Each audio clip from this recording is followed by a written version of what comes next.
Hello， 歡迎大家嚟到綠 B Broadcast， 我係今日主持 Cathy Joyce， 同埋我哋今日請到社長嚟同我哋講一啲玄學嘅小知識同埋一啲特別嘅情況。好啦，嗱，首先介紹下社長先。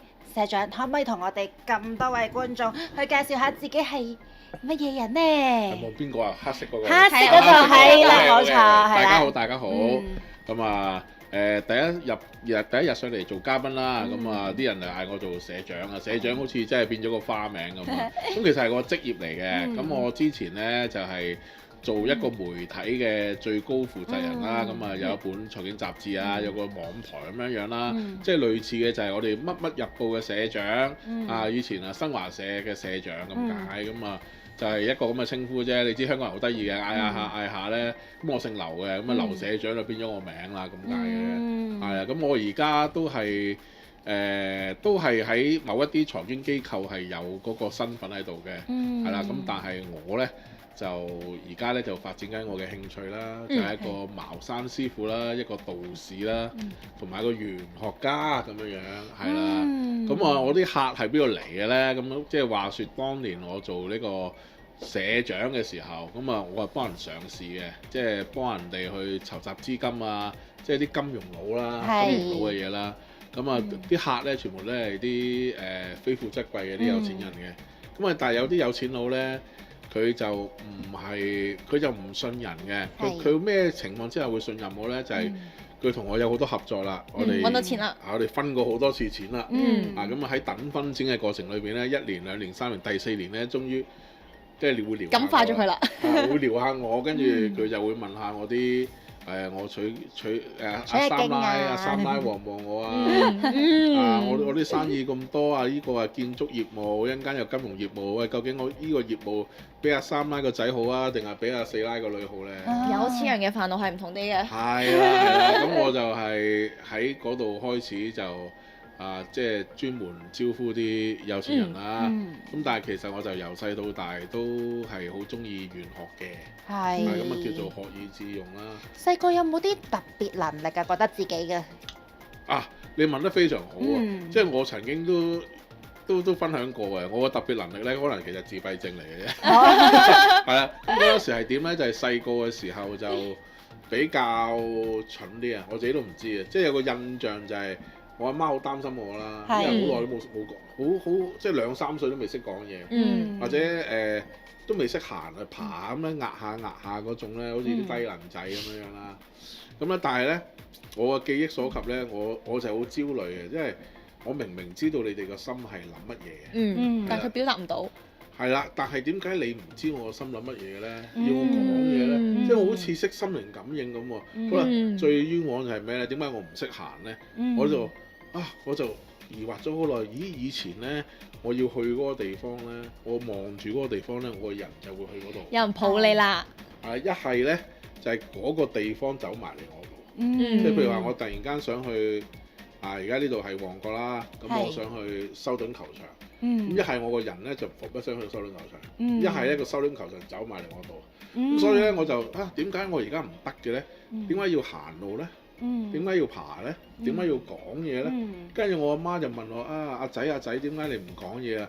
我就好奇怪啦，你唔係應該知我諗乜嘢嘅咩？我都知你諗緊乜嘢啦，咁樣咯。明白。係啦，咁後尾有個我唔知大家有冇聽過，有個以前幾出名，專係講 New Age 嘅，佢叫即係 New Age 拆解王咁樣啦。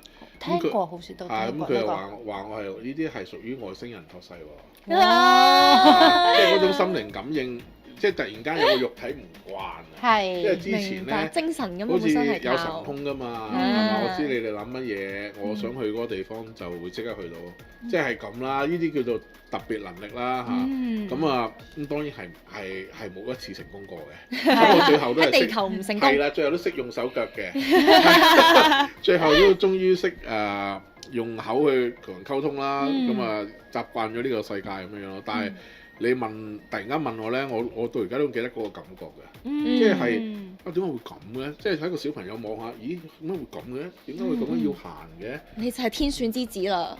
聽拆解王講話，其實我呢啲人唔少嘅，外國比較多啲咁樣。佢第一次聽我講咧，佢就你係邊個邊個邊個咁樣。跟住我唔記得啦，即係佢嘅解讀啦，係啦。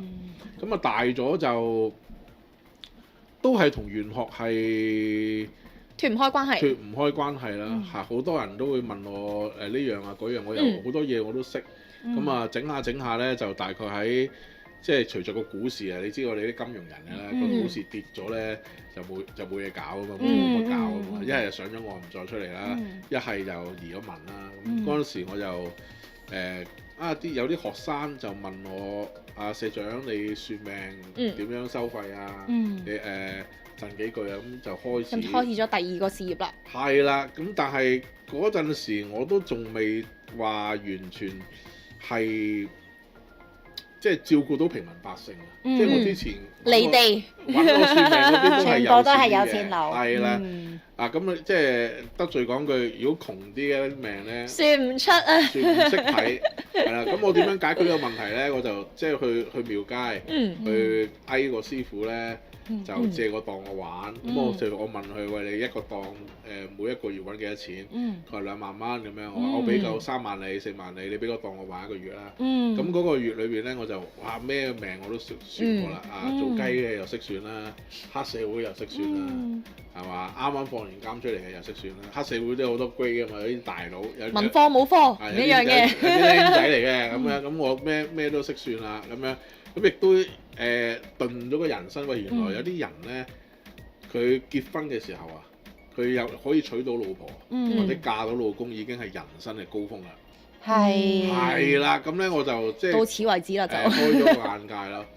即係眾生皆苦嘅。好奇問下，如果有啲人咧問你嘅時候，你睇到佢，咦唔得喎，呢個人唔結得婚喎，但佢同你講，我下個月準備結婚啦，師傅，點規勸佢啊？係啦，我嚟緊點算啊？我會建議佢啲儀式啦，通常就冇話一定唔得嘅，係啦，即係如果你個八字咧係有呢個離婚嘅信息啦，假設我見到即係憑我嘅經驗同埋嗰個技術都覺得10之不離8九㗎啦，即係100%我哋唔會講得咁實嘅，係啦，咁但係都8899㗎咯喎，咁但係冇理由喂唔好結啦，鋪行街啊咁樣，即係冇理由咁㗎嘛，你好撚高興㗎嘛結婚，咁我咪就會話嗱，其實你可以低調啲嘅，係啦，控制實惠啦，咁啊即係循善誘佢咯，俾啲選擇佢咯，係啊。但係會唔會講真話？有陣時如果見到有啲命真係好差嘅時候，有冇話真唔真假唔假？係對唔同嘅人咧，因為每一個人嘅根氣都唔同，有啲人你係要講嗰啲説話嘅，佢先至會明，先信。有啲咧你就要直接啲嘅，有啲係要氹嘅。咁我就覺得咧，人生係有個希望嘅，即係我會 soft 啲嘅。人係要做希望。係因為你揾得我傾偈咧，首先你就覺得唔妥，你先要揾我先啦。係咪？係咯。我自己都係啊嘛，即係好人好姐，你揾緊錢。好地地點會覺得要問嘅啫？你冇嘢問，你自己努力咪得咯。你即係講句人定勝天啊嘛，命運嗰啲鳩人嘅，努力係啦，即係掂我實係講呢啲嘅，係嘛？咁但係到我哋年紀大啦，就會發覺咦有啲嘢。彷彿真係有啲命運嘅喎，唔係話你靚女勤力有錢，應該呢啲配備應該 OK 噶嘛，但係都唔得咁啊，你會諗下係命運啦。好啦，調翻轉啦，你可能樣都平均嘅，又唔靚仔，又冇父蔭，咁又唔叻喎，讀書又唔成喎，喂你行呢運上嚟咧就乜都得嘅喎，你覺得自己無敵，讀書有用嘅咩？咁樣你會咁嘅喎。每個人都有唔同嘅體悟，係啦，咁所以行運同埋唔行運咧係好大分別嘅。係啊，師傅你仲有埋個道士證書添嘅喎。我係江西龍虎山天師門人嚟嘅，咁即係要 take 個 course 啦，跟住上去就做一啲註冊啊，咁樣有張證書喺度啦。係咪有咗個證書之後就可以正式幫人做法事咁樣？其實咧好多幫人做法事嘅師傅咧都冇證書嘅，或者調翻轉有證書嘅佢未必會幫你做法事嘅。其實就叫做自己有個認證咁，有個回憶咁樣樣咯，即係會知道自己有條根。有時即係俗世係膚淺嘅嘛，成日會問你讀邊間 U 啊？係啦，好中意嘅。師從邊度啊？你揾幾多錢啊？你住邊度啊？你住愛民村啦，定住山頂啊？就係咁噶嘛。咁起碼都有得講啊。所以我自己就我自己就唔 buy 嘅，咁但係人哋 buy 啊嘛，咁咪都要做下樣咁解嘅啫就。哦，咁師傅好奇問下啦，你做法事嘅時候會見好多鬼啊？我應該會見到好多鬼啊、神嗰啲啦。你點樣睇好定唔好啊？有陣時呢樣嘢。嗱，其實見鬼見神就唔係咁容易嘅，我自己都唔係成日見嘅，係屈指可數。有時唔覺意見，想見嘅時候咧，就譬如話有啲咩事要揾阿土地公上嚟啦，咁唔係好似真係孫悟空咁樣揼地土地，即係我都想係咁其實就唔得嘅。咁係點樣樣咧？可能透過擲聖杯啊，或者自己一啲感應啦，咦嚟咗喎！咁就去處理一啲事情啦，係啦。咁呢個就係玄學家同埋法科師傅嘅唔同咯。玄學家就真係算下八字、批下命，即係做一啲 forecasting 嘅嘢，係啦。師傅咧就係去改變啦，去改變一啲嘢，咁就需要去查下，喂，你係咪賴咗嘢啊？係咪俾鬼搞啊？或者行過得罪咗人唔知啊咁樣樣，俾人整蠱緊啊咁樣樣，去睇呢啲嘢咯。通常咧，一啲人係咩情況下覺得會懷疑自己係俾人搞緊㗎？哦，佢哋會知嘅，同埋我哋一眼望落去就知嘅。譬如行街啊，或者啲朋友第一次見面唔係好熟咁樣咧，咁我 feel 到啦，咁我就會行開嘅。行開，打開先，即係真係有陣黑氣咁咪睇唔係自私啊，即係成日都教啊，就係唔關自己事嘅嘢咧，唔好理，唔好理。喂，咁但係你唔係行善積德做功德嘅咩嚇？濟世為懷啊嘛，咁佢唔出聲，咁我梗係閃啦。你開到口問嘅，咁我都可以選擇究竟夠唔夠啊嘛。但係你一問咧，我就要有責任去講件事啦，但係點樣講咧都有好多空間嘅，因為其實好多情況，譬如佢信耶穌嘅，咁咪難搞啲嘅，即係唔係點講咧？唔係話佢唔係話佢個宗教有問題，而係你要諗一啲説話俾佢聽。咁其實我都可以同佢一齊祈禱嘅，我都識嘅。最緊要我就達到目的嘅啫。上帝話俾你知，係啦，你叫我攞本《可蘭經》我都得嘅。係啦，即係問題，我要達到，我要做到嗰樣嘢啊嘛。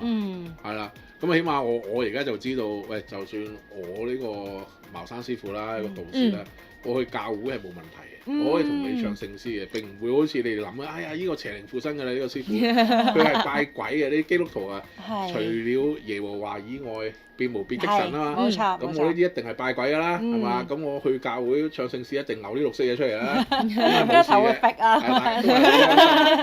我甚至乎可以同佢哋一齊低頭祈禱嘅。係。但係調翻轉咧，我邀請啲弟兄姊妹咧，去拜下關羽啦，咁就唔得啦，佢又唔會去㗎啦。或者去下啲寧波車度學下法，佢哋又唔會去，所以我先覺得我自己係好自由。咁師傅好奇問下啦，你有冇啲做咗咁多法事咧？有冇啲特別啲嘅 case 可以同我哋 share 下？特別啲嘅 case 啊，佢遇到啲咩？佢點樣同你講？你只係神鬼嗰方面就係玄學。鬼神方面啦。鬼神嗰方面嗱，就咁好得意嘅，我自己有一個身份咧，就係喺香港筲箕灣嗰間張飛廟嗰度做顧問嘅，可能大家都冇即係比較少聽過張飛。去過，你有去過啊？你住嗰頭啊？我放狗喺嗰度經過。我有睇開《三國》。有料到，係。嗱，張飛係一個歷史人物啦，識佢嘅原因就劉關張啦，或者武力99啦，係呢啲元素啦。但係你話真係張飛有間廟喺度受人供奉嘅，可能大家冇嗰個 concept。咁佢真係有間廟嘅，不過就喺佢個鄉下四川嗰度有。香港咧其實都有嘅，台灣都有嘅。拜張飛嘅廟唔多嘅，咁但係我就因緣際會啦，就喺嗰度做咗個顧問。咁點解會咁樣咧？好得意，我由細到大玩三國志都好中意用張飛，即係原來所有嘢咧係冇多餘嘅。我哋嘅人生咧係每一個 step 每一步都係最好嘅安排，都有原因嘅，會有後着嘅。我通常都有人話中意關二哥多啲嘅，我就有會玩張飛，因為我覺得張飛直接啊，佢啲特別技能咧冇乜，好容易撳到出嚟。係啊，嗰啲其他啲好難用啊，咁我就好中意張飛啦，咁樣咯。呢個第一樣嘢比較特別啦。第二就係原來嗰間廟咧，佢哋本身係有個人啊，姓鄭嘅，有翻佢資料，我唔想講咁多啦。雖然同佢好熟，起咗間廟出嚟，跟住佢個女咧，佢又好似係揾緊我嘅，我又揾緊佢咁樣樣嘅，所以大家見面咧就一拍即合啦。咁我就好簡單嘅咧，我就同佢講，我就話喂，其實我生意佬嚟嘅，係啦。咁啊，你間廟如果需要幫到手嘅，咁大家合作下咁樣啦。因為即係你問開又講啊，即係原來香港啲廟咧，大部分咧都係有管理嘅。咩有管理咧？廟宇管理。香港華人廟宇管理啦，或者係東華三院啦咁樣。但係有好多廟咧係私人管理嘅。私人管理咧即係要俾錢啦。咁張飛廟咧就係其中一間咧要自己俾錢嘅廟。喂，但係長貧難顧啊！因為點解咧？因為依間廟本來咧好細間嘅佢，好大間嘅，佢嗰間廟就細，但係佢成個山頭都係廟嚟嘅。但係受眾好少係咪啊？本身本來好多嘅，本來好多嘅。嗰個位係比較偏少少，佢喺山底咁樣咧，佢後面係山嚟嘅，佢係要行上去都幾辛，我咪睇完行上去幾辛苦嘅。係佢條樓梯喺山入邊中間嘅。啲善信死就死，係一係就移咗民，一係死咗，一係咧就信咗耶穌，係啦。咁你第二代嗰啲唔會上去拜，咁咪越嚟越少香火咯。咁我個責任就係傳承落去，幫佢手去揾錢啦。例如佢早排咧就起咗個大，佢有個大財神像啊，好大好高啊，唔知幾多米咁樣樣啊。咁咪日久失修，咁你要整翻去嘅，整翻去要錢啊。咁我幫佢籌期啊。係咁啊，籌到筆錢又擺咗上去。又加功德啦。類似呢啲嘢啦，咁啊開始同佢有啲合作啦。因為其實我哋茅山師傅咧做師傅咧，好需要有個道壇嘅。咁但係我係冇嘅，我得個 office 幫人算命嘅啫。咁咧，但係我覺得咧道壇咧就好容易有嘅。你租個地方就有㗎啦，唔需要啲咩嘢。但係你有間廟咧就型好多嘅，係型啲嘅。師傅後邊有間廟做 backup，咁啊型好多嘅。咁我做嘢都方便啲啊，我下下拎出嚟講都好啲。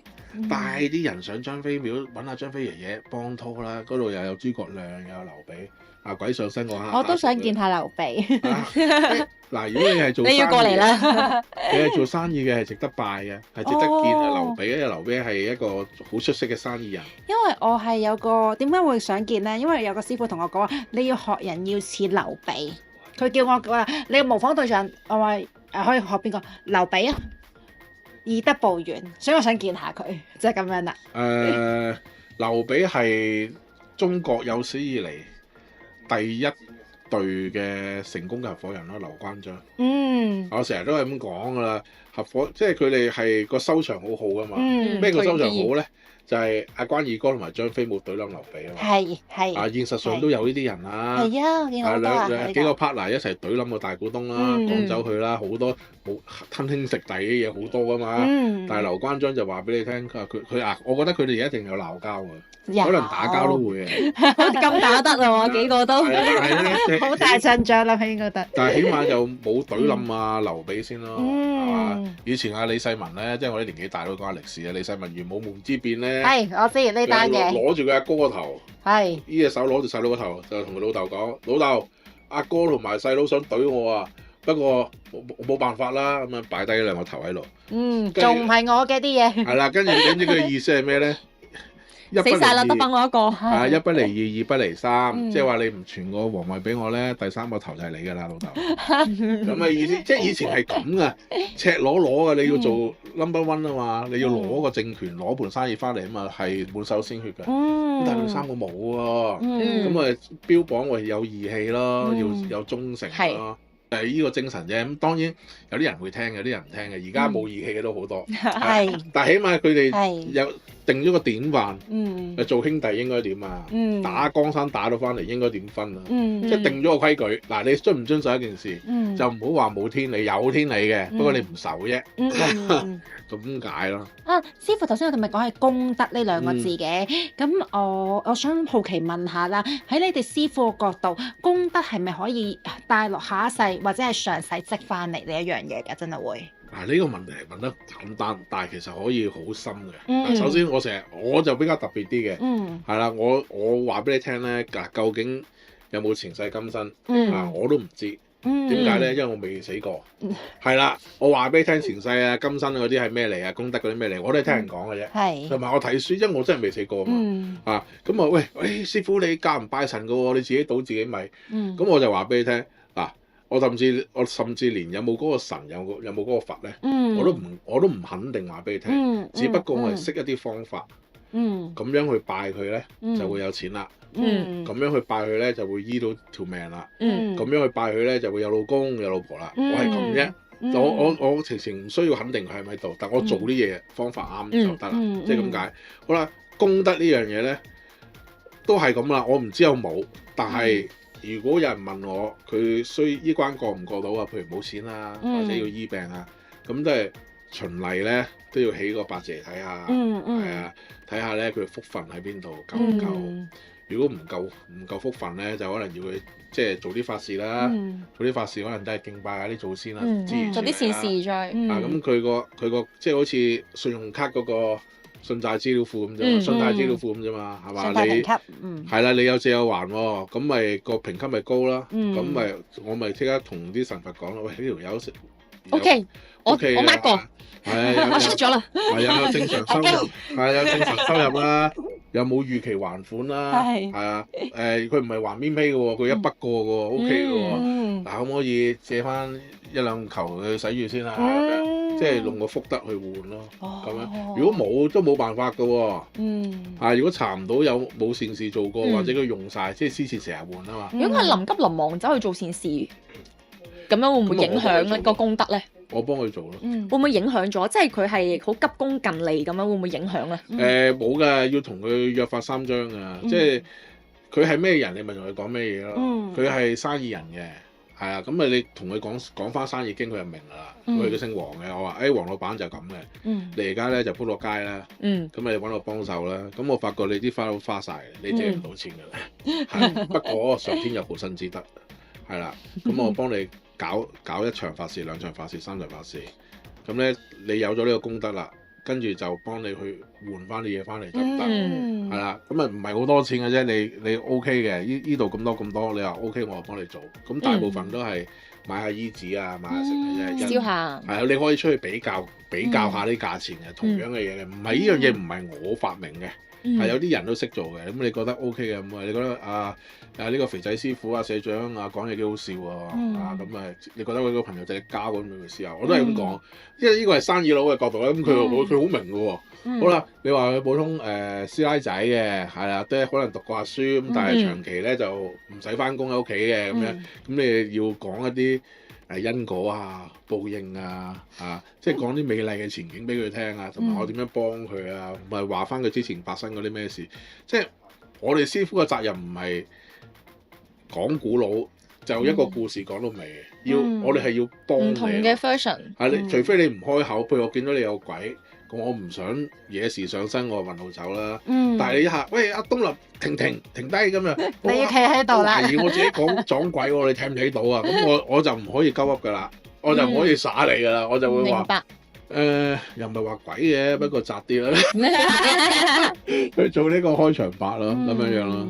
我有聽講過咧，話咧，如果咧真係想計功德咧，係唔可以話俾人知㗎喎。做嗰啲法事或者善事係咪真嘅咧？有冇聽講過呢啲㗎？其實就冇呢樣嘢嘅，不過有啲師傅咧，佢可能即係唔想俾人叫咗個客啦，即係有啲，所以就嗌你唔好講法事啊或者咩，其實某程度上係有啲。即係一個 business 嚟噶嘛，有啲人係靠嗰樣嘢為生噶嘛，係嘛？咁可能係啲行業嘅秘密啦。咁同埋我哋如果用佛家嘅角度咧，有所謂陰德啦，陰德功德。咩叫陰德？就係做咗啲嘢咧，唔好話俾人聽。咁佢話個功德係最大嘅。你大鑼大鼓咧，我今日又唔知捐咗幾多錢啊！我今日又大赦天下啦，咁樣咧就最弱啦，就比較弱咗咁，但係我自己試過嘅。係，你覺得點啊？攞翻個中庸之道咯。講下唔講下？你又唔會大鑼大鼓嘅，周圍同人講你有幾多錢啊？我身材有幾好啊？我性格有幾好，你唔會啊嘛。但係如果問到喂你最近係咪做咗法事啊？係啊，上次啲嘢棘地咁啊，揾到個師傅啊嘛，社長喎，佢幫我做咗一樣嘢，話幾好。咁呢啲可以講噶，所以都可以講下嘅。係可以講下嘅。咁有啲人就會覺譬如有啲嚴重啲嘅法事咧，例如係咩咧？例如驅邪驅鬼嗰啲咧，涉及靈界，咁可能會叫佢唔好講嘅。係啦，我諗起啦，呢個就可能唔好講啦，因為佢會知道。明白。白，即係隻鬼打擾到佢，搞鳩我想咁你周圍講越少人知越好。係啊，我咩？譬如話我家姐我朋友係啊鬼上身啦，而家揾緊個師傅搞鳩佢啊。咁咪唔係咁好啊？係啦，就係呢樣嘢就應該唔熟，呢個部分係唔講嘅，係啦。係明白。睇下咩 case。咁某程度上，你幫啲客做完呢啲法事，其實會唔會係其實同佢哋食咗，即係擋咗佢哋唔到啲嘢，令到你自己受傷害㗎？哇！所以咧，呢樣嘢呢要收錢，係咯，係啦，收錢一定㗎啦，嗯即係都要食飯㗎嘛。係。咁啊，但係問題就係、究竟我要孭幾多咧？值唔值得孭咧？咁、我就所以個張飛廟喺度就係咁簡單，就係咁就係咁啦，即係梗係俾神去孭啦。所以其實有時啊，如果啲人好大壇嘢揾你，即係拎得錢出嚟，你都要傷噶喎，即係賺咗個錢都可能醫藥費嚟嘅啫喎。嗱，其實嗰個巧妙咧就係你同佢做，因為你叫佢幫手做，好大分別。我都會叫我善信幫手做。我係教你啫，我俾方法你。當然我都要孭少少噶啦，係嘛？即係有啲咩事咧，都係揾我啊。譬如你即係好簡單，你借錢，即係你介紹人哋做生意啦，你係中間人啦，係嘛？咁啊做成一單生意，咁你個 friend 都係咁啲，抽少少水，抽少少水啦，係咪2%啦？做成一單100萬嘅生意，即係行規3萬至5萬係基本嘅，係未計食飯去威，係嘛？好啦。你收撚咗傭咯喎，原來嗰個走撚咗路喎，咁你個 friend 會唔會屌鳩你咧？第一時間屌鳩你啦，佢會諗係咪你同嗰個加埋一齊嚟簽我㗎？